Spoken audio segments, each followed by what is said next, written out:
રામ રામ બધાને. રામ રામ. તમારી ઓળખાણ આપી દો પહેલાં તો એક વખત. રસિકભાઈ ભગવાનજીભાઈ ગઢિયા, ગામ માણેકપર, તાલુકો ધ્રોલ, જિલ્લો જામનગર. આપણે અહીંયા 4.5 વીઘાની ડુંગળી વાવી છે. ઓકે. વાવેતરની તારીખ છે 1/8/2024. હા, આપણે આ ડુંગળીમાં શું વપરાશ કરેલો છે જણાવો. આપણે આ ડુંગળીમાં જ્યારે 35 દિવસની થઈ ત્યારે ઓપ્ટિમા અને યુનિકેમ જે બંને રેતી સાથે મિક્સ કરી અને ભેજ હતો ત્યારે આપેલું હતું. અને ઓકે, રિઝલ્ટ બતાવો જોઈએ. 15 દિવસ પછી આપણને જોવા મળ્યું છે અને એમાં બે ગાંઠિયા બતાવો. બેયમાં ઘણો ફરક છે. જે આમાં માર્કેટમાં મળતી માઇકોરાજા છે એ આપણે વાપરેલું હતું. અને બે હથડીમાં રાખી દો તમારે, એટલે બધા ખ્યાલ આવી જાય. નથી વાપરેલું.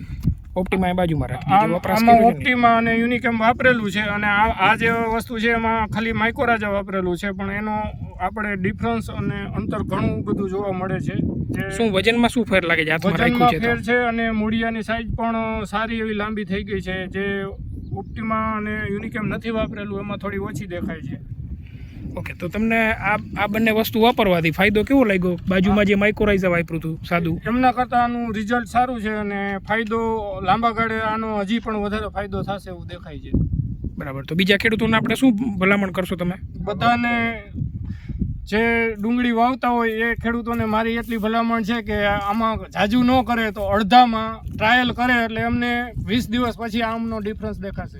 ઓકે, તમે પણ આ ટ્રાયલ જ કરેલો છે ને? આ મેં વખતે? પણ અડધામાં 2.5 વીઘામાં ટ્રાયલ કર્યો તો 2.5 વીઘામાં નથી નાખેલું. બરાબર. તમે બધા સાથે જ જો અહીંયા બધા જોવામાં, સાથે છે તો અને તમને બધું શું ઘણું લાગ્યું છે. તમને બધાને પણ? 50% ફેર હે આમાં. બરાબર. 50% આના કરતા ગ્રોથ વધારે થયો છે. વાપરે વાપરું હોય ને આ 50% પહોંચી, આના કરતા 50% જાડું છે.